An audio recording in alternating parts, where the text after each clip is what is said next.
নাদ কাইয়া কবর জগত নিও না আল্লাহুম্মা সাল্লি আলা সাইয়্যিদিনা মাওলানা মুহাম্মদ ওয়া আলা আলি সাইয়্যিদিনা মাওলানা মুহাম্মদ আমার নবী ইচ্ছা করলে থাকতে পারতেন আরশে উম্মতের মায়ায় পড়ে শুয়ে আছেন মদিনা আল্লাহুম্মা সাল্লি আলা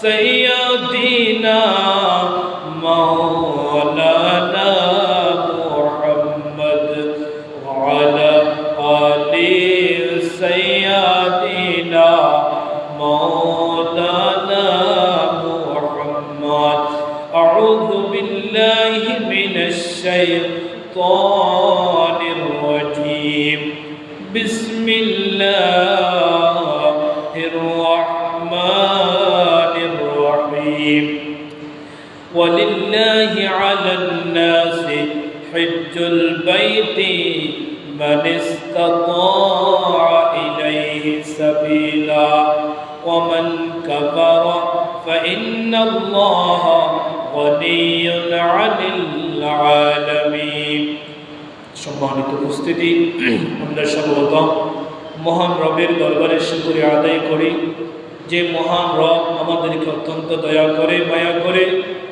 জিলহজ মাসের প্রথম জুমার নামাজ আদায় করার জন্য সবার আগে সুস্থ শরীরে মসজিদে আসার বসার সাথে সাথে পেয়ারা নবী সাল্লাল্লাহু আলাইহি ওয়াসাল্লামের উপর কয়েকবার দরুদ পাঠ করার যে মনিব আমাদেরকে সুযোগ করে দিয়েছেন সেই রবের দরবারে প্রত্যেকের শুকরিয়া আদায় করে সবাই বলি আলহামদুলিল্লাহ।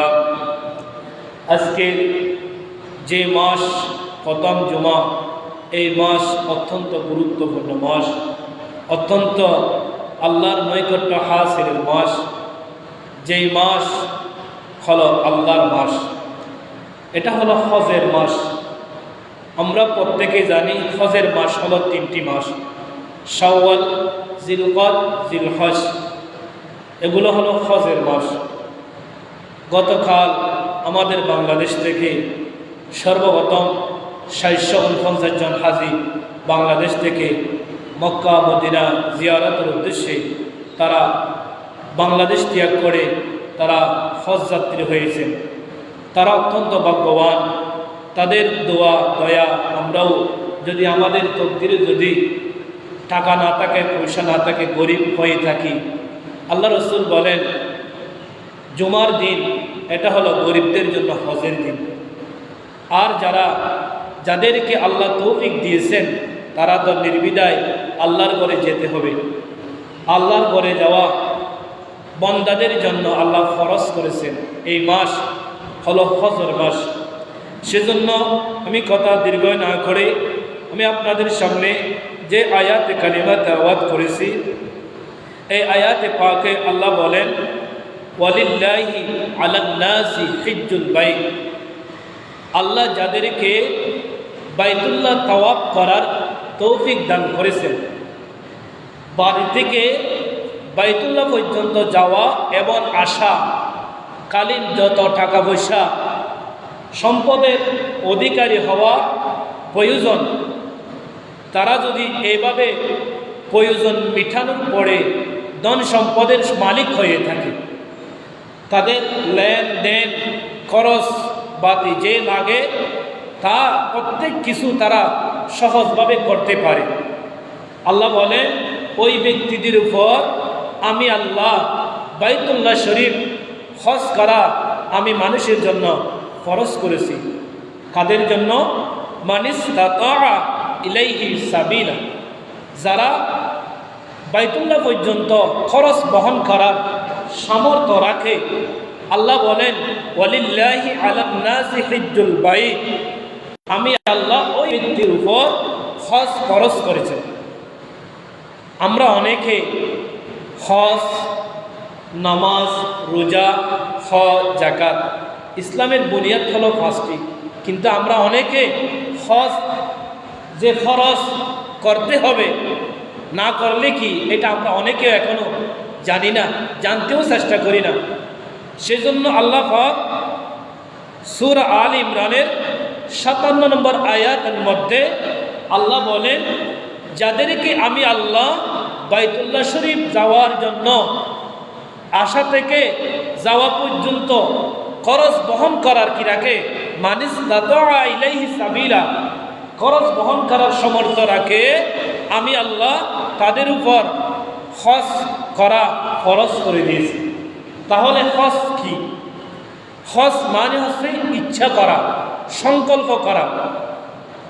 আমরা মনে করি অনেকে এখনো আমরা অনেকে বুঝতে পারি না আমাদের উপর 5 ওয়াক্ত 5 বার নামাজ ফরজ।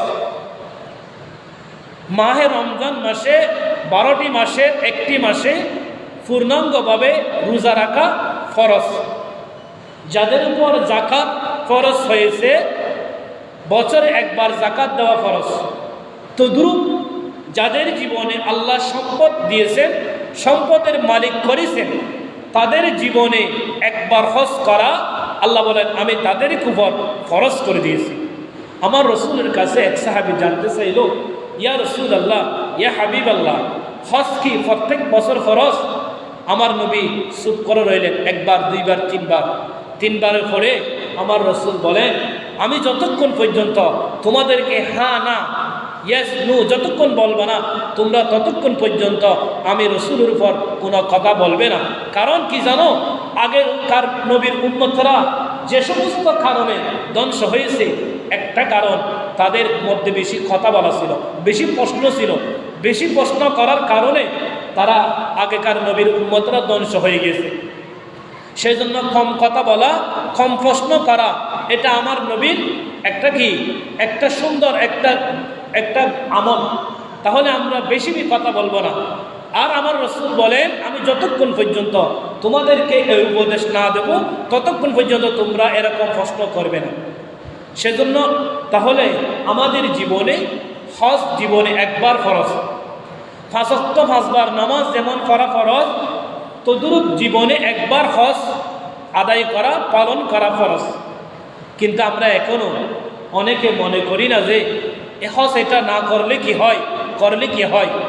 এই সম্পর্কে আমার রসুল হাদিসে পাকে ইরশাদ ফরমান, মাল্লাকা জাদান ওয়া রাহিলাতান তুবাল্লিগুহু ইলা বাইতিল্লাহ, যে ব্যক্তি বাইতুল্লাহ শরীফে পৌঁছার পর্যন্ত যাতায়াতের খরচ বহন করার সামর্থ্য রাখে, ওয়ালাম ইয়াহুজ্জা, কিন্তু সে হজ করল না, কিন্তু আল্লাহ পাক তাকে ধন সম্পদ দিয়েছেন, অর্থ কোটি দিয়েছেন, বাইতুল্লাহ যে যাতায়াত অবস্থা খরচ বহন করার সামর্থ্য দিয়েছেন, কিন্তু আমার রসুল বলেন ওয়ালাম ইয়াহুজ্জা, কিন্তু সে হজ করল না।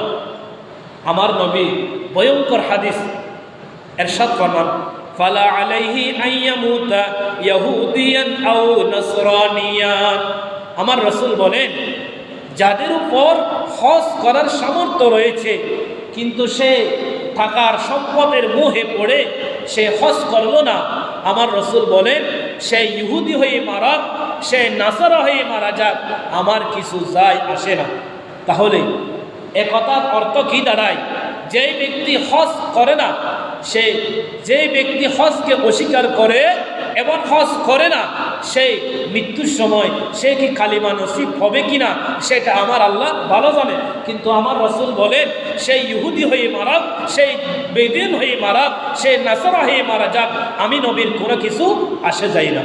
তাহলে যেই নবী হায়াতি জীবন 63 বছর জিন্দেগি, যেই নবী উম্মতি বলে দুনিয়ার জমিন অতিবাহিত করেছেন এবং পরকালীন সম্মুখে আমার নবী রওজা পাকে এখনো উম্মতি বলে কান্না করতেছেন, সেই নবীর জবানে এমন বদদুয়ার কথা আমাদেরকে শুনাই দিয়েছেন। কাদের জন্য? যাদের উপর হজ করার সামর্থ্য রয়েছে, টাকা পয়সা রয়েছে, ধন সম্পদ রয়েছে, কিন্তু তারা হজ করলো না, আমার রসুল বলেন সেই মৃত্যুর সময় ইহুদি হয়ে মারা যাক অথবা নাসারা হয়ে মারা যাক, আমি নবীর কিছু যায় আসে না।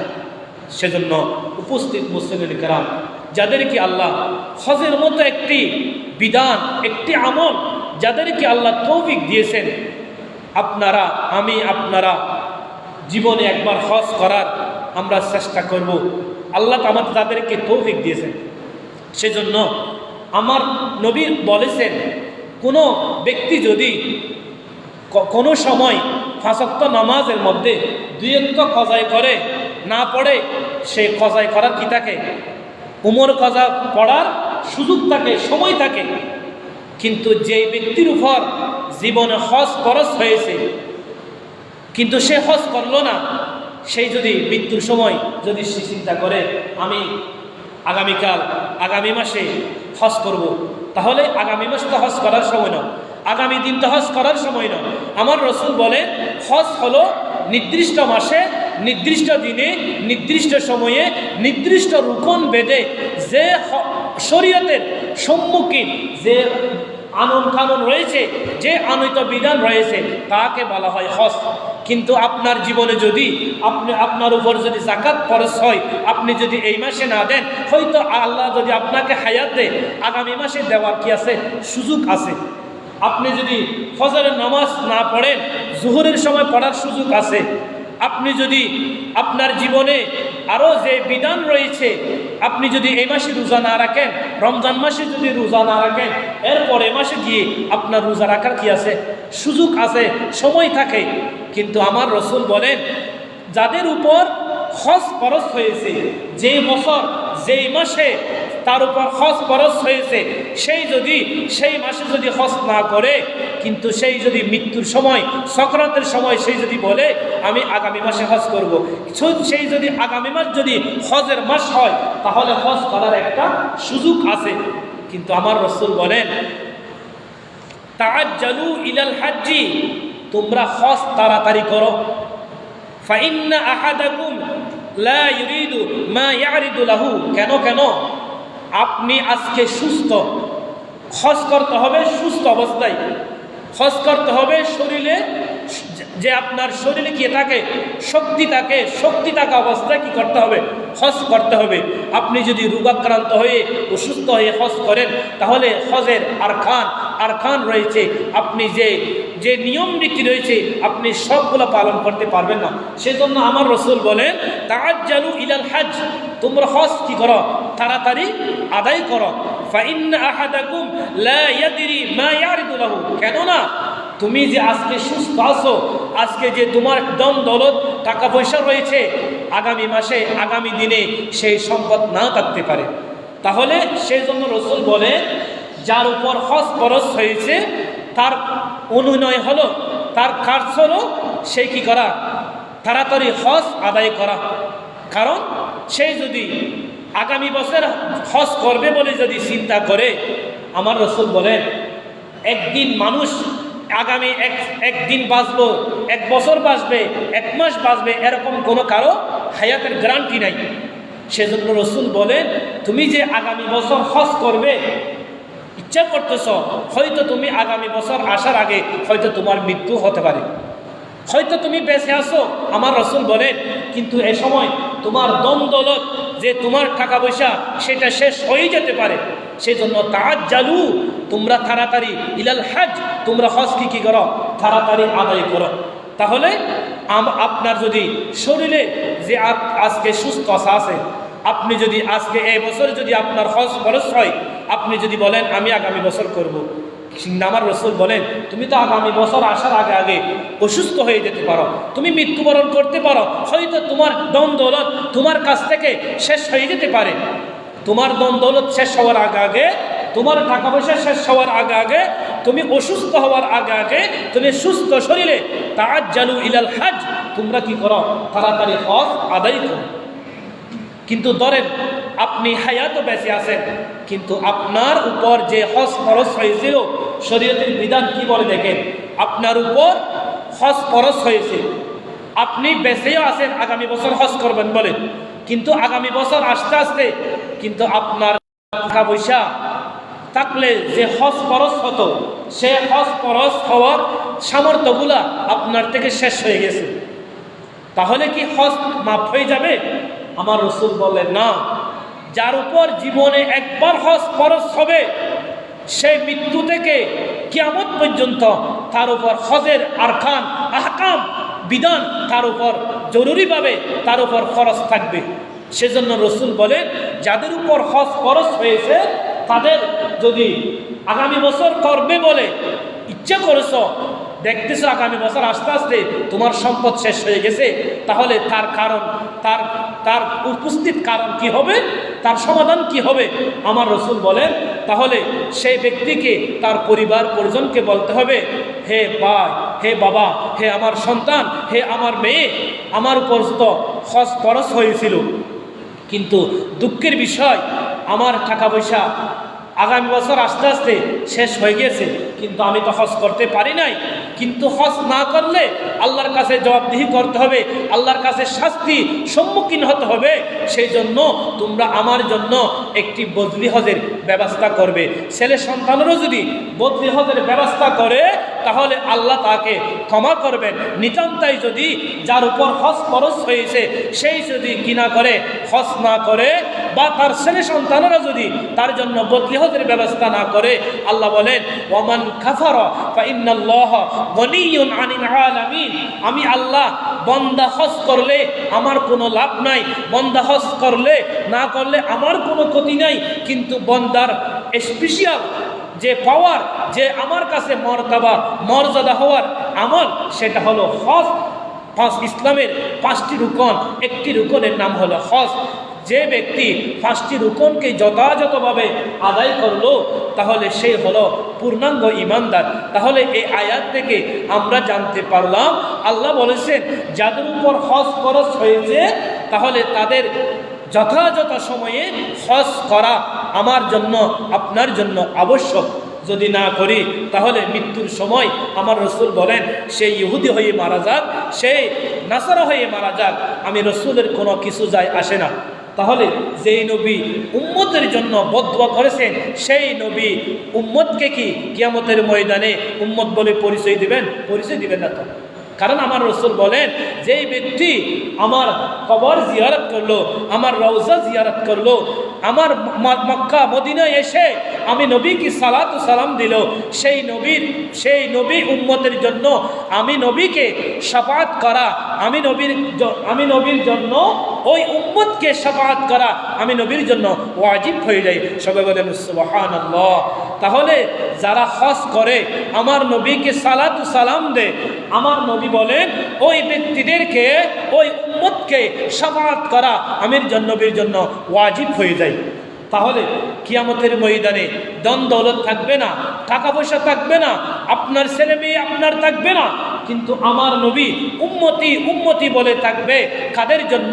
আমার নবী যার উপর যে আহকাম, যে আরকান আমার রাসূল আল্লাহর পক্ষ থেকে আনিত হয়েছেন, আমার রাসূল দুনিয়ার জমিনে আল্লাহর পক্ষ থেকে যে বিধান নিয়ে এসেছেন, সেই বিধান যদি আমি পূর্ণাঙ্গ যদি মানতে পারি, করতে পারি, তাহলে সেই উম্মতকে আমার রাসূল উম্মতি উম্মতি বলে শাফাআত করবেন।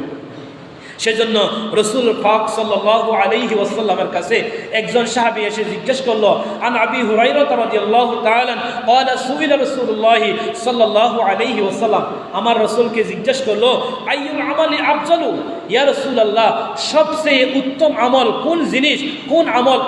আল্লাহ এবং রাসূলের প্রতি ঈমান আনা। একজন মানুষ ঈমানদার হয় কখন?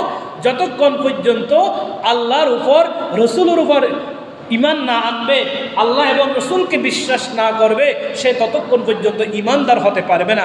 সে ততক্ষণ পর্যন্ত আল্লাহর দরবারে উত্তম ঈমানদার। রাসূল বলেন, মকবুল হজের বিনিময় হলো, মকবুল হজের অনুনয় বিনয় হলো একমাত্র জান্নাত, ইল্লাল জান্নাহ। তাহলে আমি আপনি যদি আল্লাহর জন্য আমার রসুলের হুকুম আহকাম মেনে যদি আল্লাহর পক্ষ থেকে যে আনিত অনুরোধ আনিত বিধান আল্লাহ পাক আমাদেরকে দিয়েছে সেই আনিত বিধান মতো যদি আমি আপনি যদি হজ করতে পারি, আমার রসুল বলেন আল হাজ্জুল মাবরুরু লাইসা লাহু জাযাউ ইল্লাল জান্নাহ, আর মকবুল হজের বিনিময় হলো একমাত্র জান্নাত। যেই জান্নাত আপনার জন্য আমার জন্য উম্মতি মুহাম্মাদের জন্য আল্লাহ সৃষ্টি করেছেন। তাহলে আমি আপনি যদি উত্তম আমল যেটা কাদের ভাগ্য নসিব হবে, যাদেরকে আল্লাহ বাইতুল্লাহ শরীফ আসা থেকে যাওয়া পর্যন্ত খরচ বহন করার কি রাখে, সামর্থ্য রাখে, তাদের উপর এই হজ করা আল্লাহ ফরজ করেছেন। কিন্তু আমাদের বাংলাদেশের মধ্যে 99% মানুষ, শতকরা 99% মানুষ ভুলের মধ্যে আছি। আমরা হজের সম্পূর্ণ নিয়ম কানুন আমি আপনি যখন পালন করতে পারবো না, তখন আমরা হজ করার কি করি, ইচ্ছা করি। তাহলে হজ করতে হবে সুস্থ অবস্থায়, হজ করতে হবে শরীরে শক্তি থাকা অবস্থায়। সেজন্য আমার রাসূল বলে, হে দুনিয়ার মানুষরা, হজ আল হাজ্জু আল আজ্জু, হজ একটি কষ্টদায়ক কাজ। হজ এটা কি কষ্টদায়ক কাজ? কারণ আপনি যখন শয়তানকে দলা মারতে যাবেন, আপনি যখন বাইতুল্লাহ শরীফ চুমু দিতে যাবেন, তখন এখানে হাজার লক্ষ লক্ষ মানুষের ভিড় রয়েছে। আপনি চাইলেও চুম্বন করতে পারবেন না, আপনি চাইলেও ভালো করে জিয়ারত করতে পারবেন না, আপনার যদি শরীরে শক্তি না থাকে। সেজন্য আমার রাসূল বলেন, হে আমার উম্মতে মুহাম্মাদিরা, তোমরা হজ করবে সুস্থ অবস্থায়, তোমাদের শরীরে শক্তি থাকা অবস্থায়। কিন্তু আমরা যে ভুলের মধ্যে রয়েছি, সেই ভুল থেকে আমাদেরকে শুধরাতে হবে। কেমনভাবে? আমরা হজ করব আগামী বছর, এর পরের বছর না। যখন আপনার উপর আমার উপর হজের বিধান চালু হবে, হজের বিধান ফরজ হবে, তখন আপনাকে কি করতে হবে? হজ আদায় করতে হবে। অন্যথায় যদি এই অবস্থায় যদি হজ না করি, তাহলে ওই হজ আপনার জন্য আমার জন্য যথাযথ অবস্থায় হজ আদায় করা সম্ভব নয়।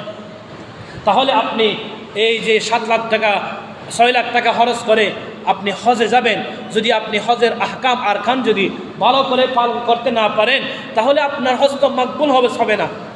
তাহলে মকবুল হজ হওয়ার জন্য আমার রাসূল বলেন, তোমরা শরীরে সুস্থ থাকা অবস্থায়, শরীরে শক্তি থাকা অবস্থায় তোমরা হজ আদায় করো।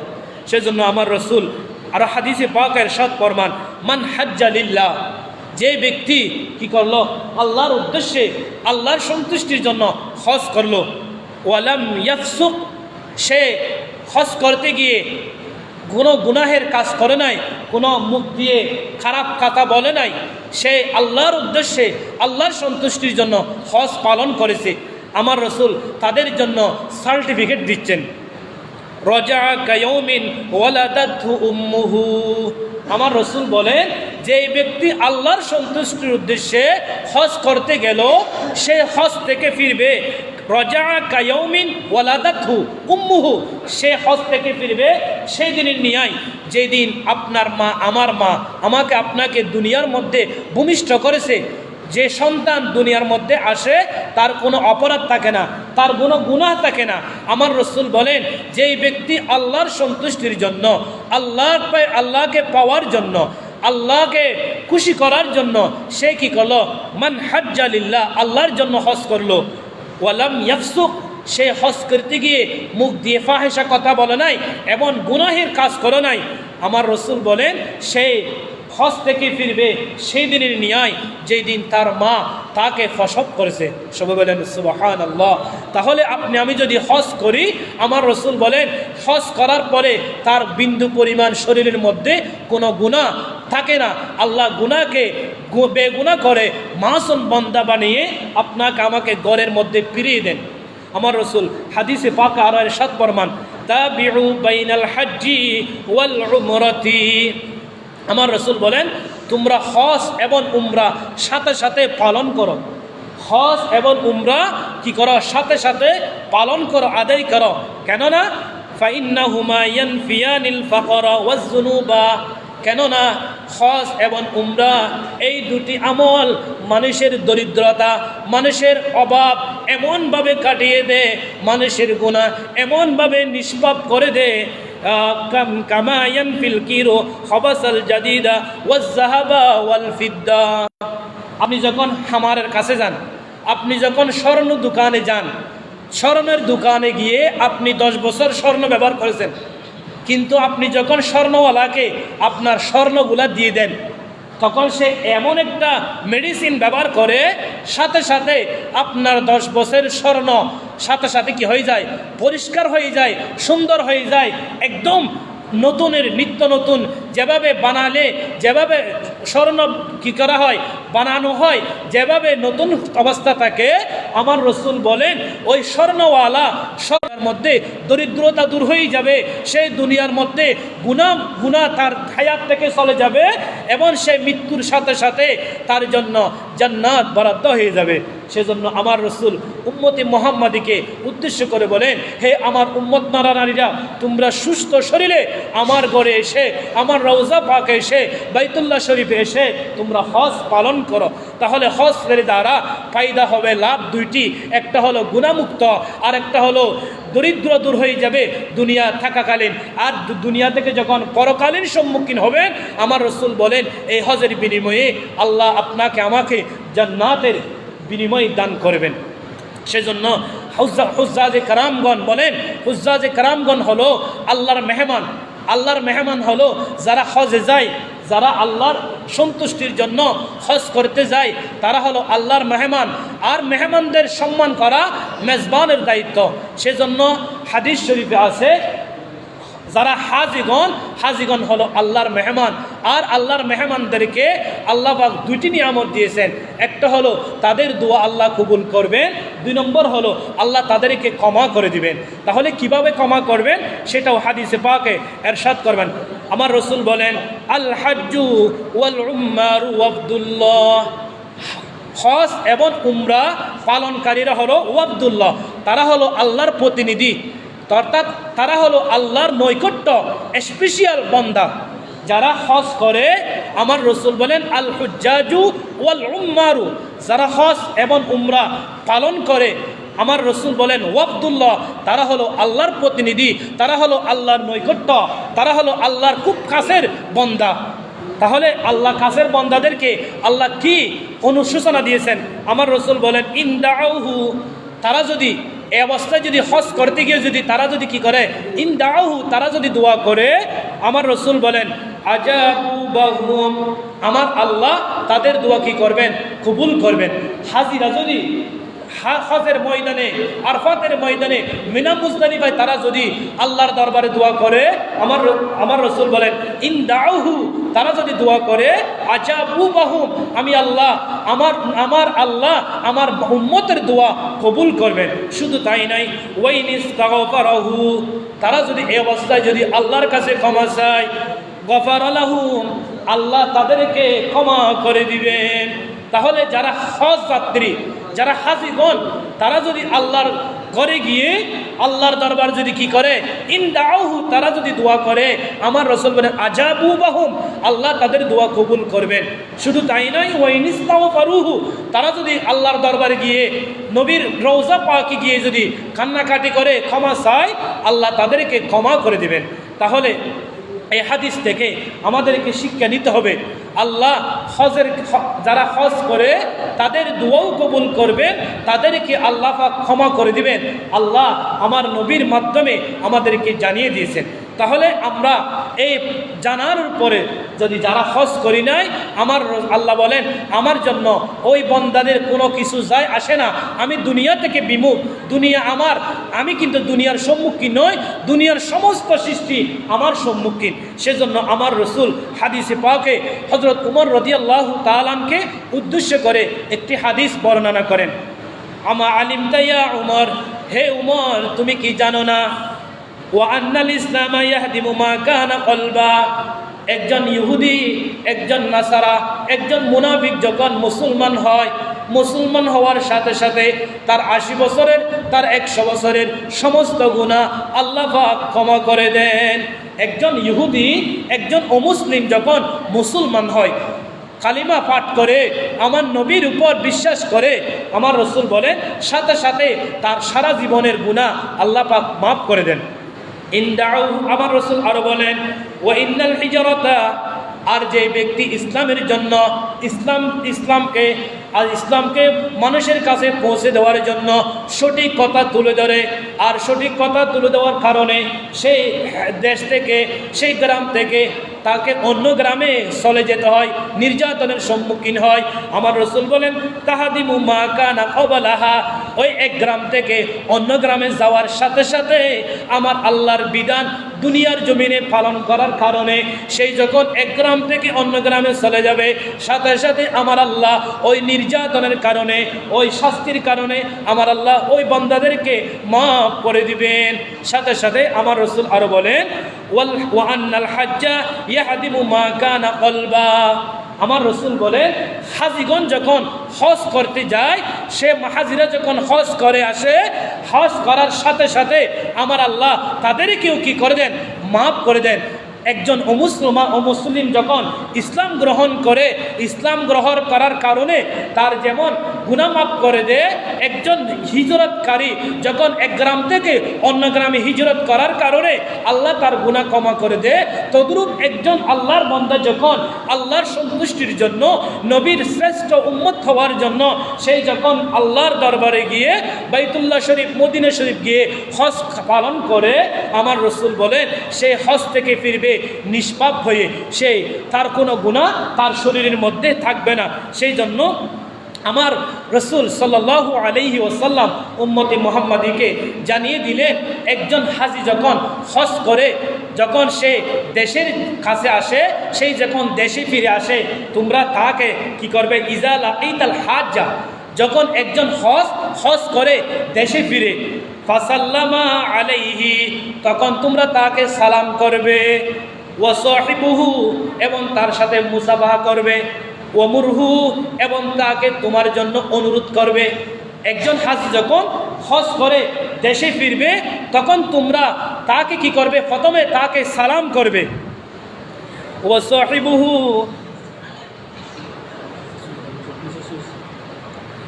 ওয়া সাহিবুহু, আমার রাসূল বলেন সেই যখন কি করবে, ইজা লাকিতাল হাজ্জা, একজন হাজি যখন হজ করে আসে, তখন তোমরা তাকে ফাসালামা আলাইহি, তখন তোমরা তাকে সালাম করবে, ওয়া সাহিবুহু, এবং তার সাথে মুসাফা করবে, ওয়ামুরহু, এবং তাকে অনুরোধ করবে, আইয়াস্তাগফারা লাকা, কেন অনুরোধ করবে, সেই জন্য তোমার জন্য আল্লাহর দরবারে গুনাহ ক্ষমা চায়, সেই জন্য তোমরা তাকে অনুরোধ করবে।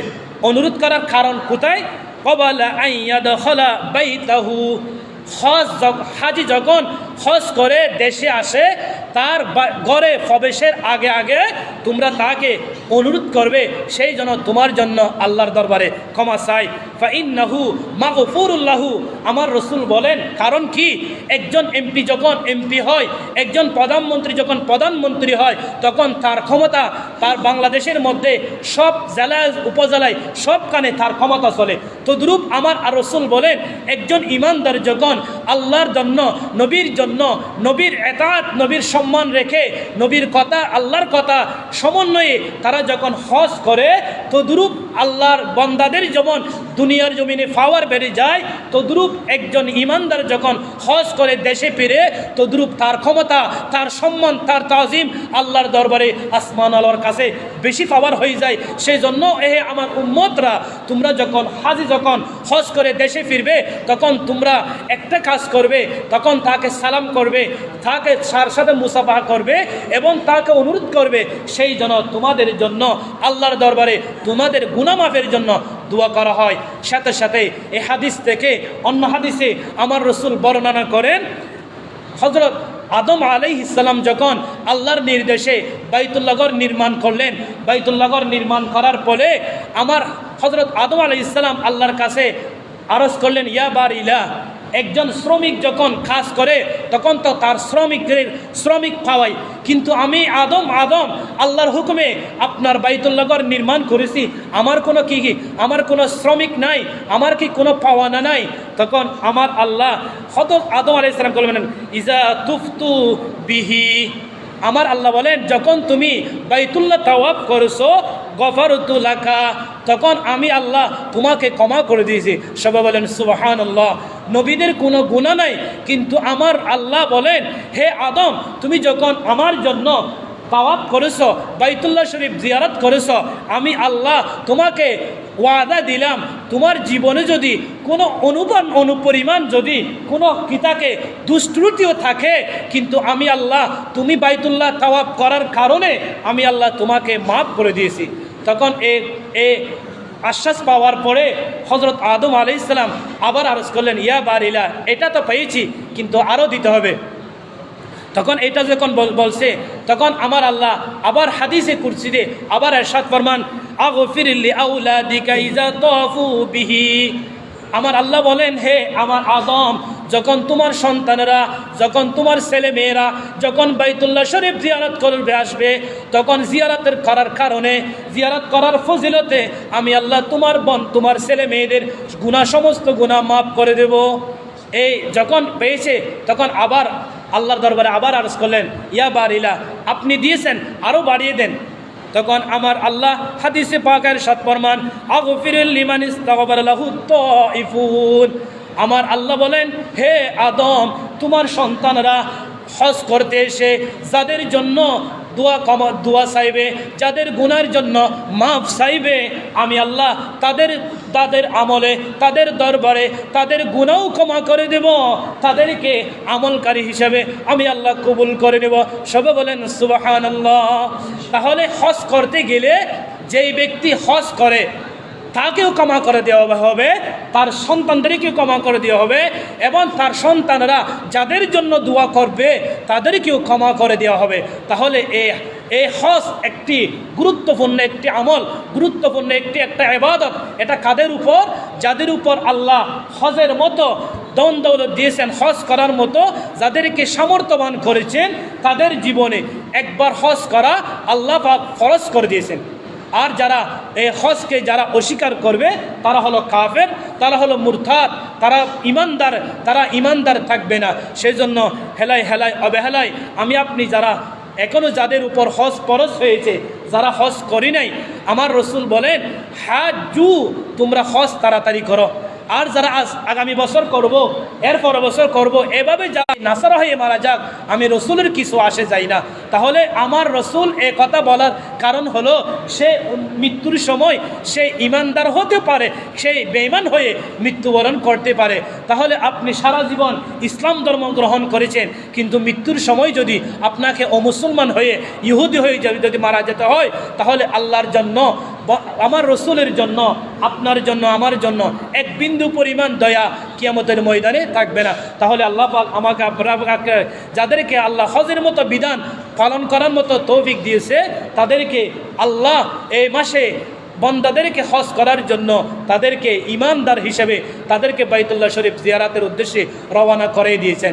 তাহলে ইনশাল্লাহ আমরা যাদের উপর হজ ফরজ হয়েছে, আগামী বছর এই আজকে থেকে নিয়ত করব, আগামী বছর ইনশাল্লাহ হজ করে আমার বিধান, আমার যে ফরজ বিধান, এটা আমি আল্লাহর কাছ থেকে ক্ষমা চেয়ে নিব। তাহলে আল্লাহ রাব্বুল আলামিন আমাকে আপনাকে সবাইকে হজ করার মতো তৌফিক দান করুক। ওয়া আখিরু দাওয়ানা আলহামদুলিল্লাহ। যারা সুন্নাত পড়েন সুন্নাত পড়েন।